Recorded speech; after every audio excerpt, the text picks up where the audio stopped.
बिस्मिल्लाहिर्रहमानिर्रहीम अस्सलाम वालेकुम रहमतुल्लाह। इमरान खान की रिहाई अब पत्थर पे लकीर हो चुकी है और जिस तरीके से इमरान खान के इर्द गिर्द के लोगों को रिहा किया गया है, जिनका 9 मई से बराह रास्त ताल्लुक़ जोड़ा जा रहा था कि ये लोग 9 मई के अंदर मुलविस हैं, 9 मई के अंदर गिरफ़्तार किए गए, 9 मई के अंदर पकड़े गए और पूरी की पूरी जो पीटीआई की टॉप लीडरशिप थी उनको 9 मई के अंदर मुलविस किया गया और उनको गिरफ़्तार किया गया, उनको पकड़ा गया, उनको जेलों में डाला गया और कई महीने उनको जेलों में रखा गया बग़ैर किसी जुर्म के। देखिए, एक आप एक शख्स को रखते हैं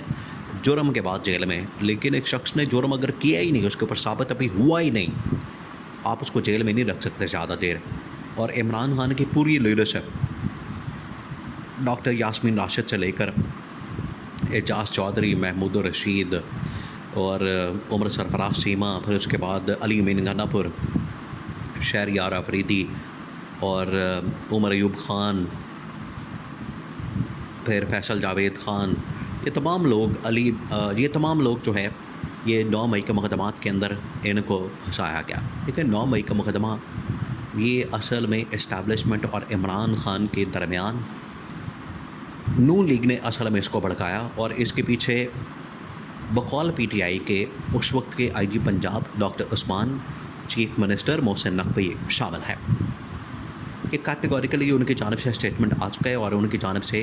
बयान किया जा चुका है कि ये दो शख्सियात असल में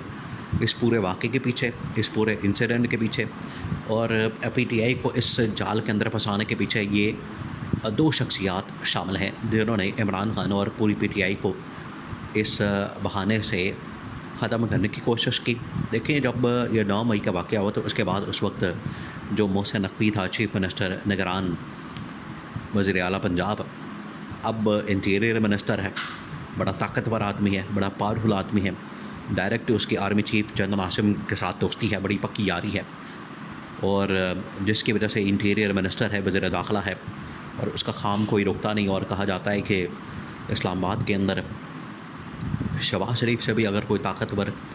शख्स है तो वो मोहसिन नकवी है। तो पंजाब के अंदर मोहसिन नकवी ने फिर उसके बाद पीटीआई के ऊपर जो क्रैकडाउन किया,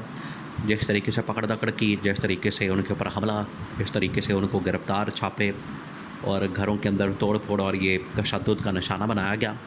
वो पाकिस्तान क्या दुनिया की तारीख़ में इसकी मिसाल नहीं मिलती, जिस तरीके से उनके ऊपर क्रैकडाउन किया गया। ये तो है उसका एक पहलू। दूसरा उसका पहलू ये है कि इसकी आड़ में इमरान खान के खिलाड़ियों को, इमरान खान की पार्टी को तोड़ने के लिए, खिलाड़ियों को गिरफ़्तार करने के लिए और इमरान खान को 8 फरवरी 2024 के इंतखाबात से रोकने के लिए ये फिर इसको बड़े भरपूर तरीके से इस्तेमाल किया गया। अब जब भी ये केस जाता है अदालतों के अंदर तो इस्टेब्लिशमेंट इसको और हुकूमत इसको साबित करने में नाकाम रहती है। अब इस्टेब्लिशमेंट को इससे बड़ी शर्मिंदगी का सामना करना पड़ता है। इस्टेब्लिशमेंट ये चाहती है कि अगर ये मुकदमा चलता है, अगर इसके अंदर कोई बात होती है, कोई वज़न होता है या इसके अंदर कोई जान होती है, तो इसमें फिर 9 मई के अंदर इनको सज़ा भी मिलनी चाहिए, इनको गिरफ़्तार भी होना चाहिए और इनको बाकायदा तौर पर इंसाफ के कटहरे में खड़ा करना चाहिए और इंसाफ आइन और कानून के मुताबिक इनको सज़ा मिलनी चाहिए। और अब इनको 1.5 साल तो हो गया,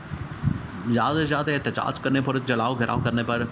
2-2.5 साल की सज़ा हो सकती है, तो इतनी तो सज़ा उन लोगों ने पूरी कर ली है।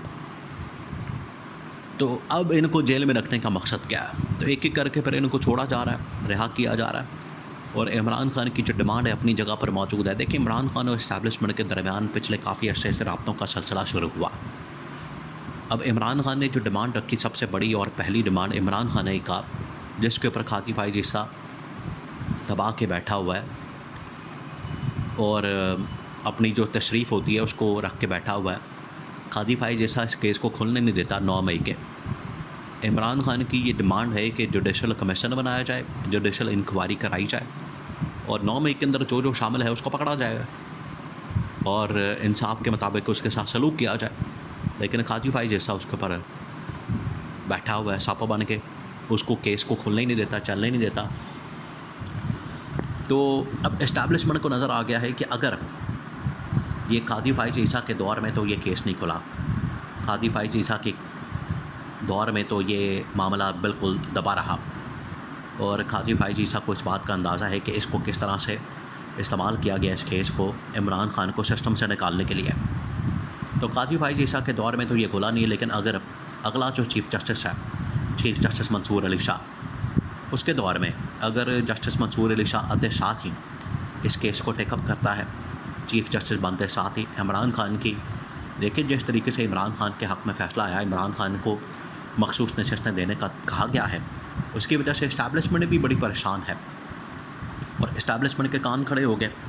अब इस्टेब्लिशमेंट को भी इस बात की फ़िक्र है कि हमने जो आगे आने वाले 4-5 चीफ़ जस्टिस हैं, देखिए ये एक चीफ़ जस्टिस का रास्ता नहीं रोकता, ये जो एक्सटेंशन है काजी फाइज ईसा की, 4 कम से कम चीफ़ जस्टिस बनने वाले हैं आगे इस तरतीब के मुताबिक जो इस वक्त राइज है सुप्रीम कोर्ट में। लेकिन उनको चीफ़ जस्टिस का रास्ता रोकने के लिए, इनके रास्ते में रुकावट पैदा करने के लिए एक्सटेंशन दे के उनके साथ आप फड्डा नहीं कर सकते, उनके साथ आप लड़ाई नहीं कर सकते और वो पूरी की पूरी सुप्रीम कोर्ट को जाम कर देंगे, पूरा का पूरा जो निज़ाम इंसाफ है उसको जाम कर देंगे। इस्टेब्लिशमेंट इसकी मुताबिल नहीं हो सकती। इस्टेब्लिशमेंट ने जब इस पूरी सिचुएशन का जांच पड़ताल की, इसका जायज़ा लिया, इसका एनालिसिस किया, तो इस्टेब्लिशमेंट ने कहा ये हम अफोर्ड नहीं कर सकते, इस पाकिस्तान इसका मुताबिल नहीं हो सकता, पाकिस्तान की इस्टेब्लिशमेंट भी ये अफोर्ड नहीं कर सकती। तो जितना जल्दी हो सके, एक तो हमने जो आने वाले चीफ़ जस्टिस हैं उनके साथ अपना जो रिलेशन है वो बड़ा नॉर्मल करना है, उसको बड़ा बेहतर करना है। दूसरा ये कि जो काजी फाइज ईसा है अगर जा रहा है तो उसको जाने दें, और इमरान खान की रिहाई के लिए अगर हमें इमरान खान की रिहाई के लिए अगर मुज़ाकरात के थ्रू अगर कुछ रास्ता निकलता है, हल निकलता है, क्योंकि ये जितने मुकदमात हैं ये सारे के सारे तो फारिग हो चुके हैं, एक एक करके ख़त्म हो गए। तो पीछे अगर इमरान खान को मखसूस नशस्तें मिल जाती हैं, मखसूस नशस्तों के बाद ये मैंडेट काजी फाइज ईसा के बाद, तो जिस तरीके से मंडे वाले दिन काजी फाइज ईसा ने तोहफे के तौर पर 3 नशस्तें हवाले कर दी नून लीग के, कोई और जज तो नहीं करेगा। वहाँ पर भी अगर 5 जजेस होते तो 2 जजेस एक तरफ होने थे, 3 एक तरफ हो जाने थे। ये काजी फाइज ईसा ने वहाँ भी गेम खेली कि 3 रुकनी बेंच बना के 2 अपने साथ कर लिए, एक दूसरी साइड पर चला गया, 2-1 से फैसला आ गया। अब 7 कम से कम जजेस हों तो फिर ही मामलात इमरान खान और पीटीआई के हक़ में चले जाएंगे। इसी वजह से काजी फाइज ईसा 3 से ऊपर जाता नहीं, और कमेटी के अंदर भी अक्सरियत खो चुका है। इस्टेब्लिशमेंट के पास इमरान खान के रिहाई के अलावा कोई ऑप्शन नज़र नहीं आ रहा। नए चीफ़ जस्टिस के आने के बाद तो फिर बाहर आ गया इमरान खान बग़ैर कोई मुज़ाकरात के, तो फिर इमरान खान इस्टेब्लिशमेंट के लिए और ख़तरनाक होगा। इस वजह से वो रिहाई चाहते हैं।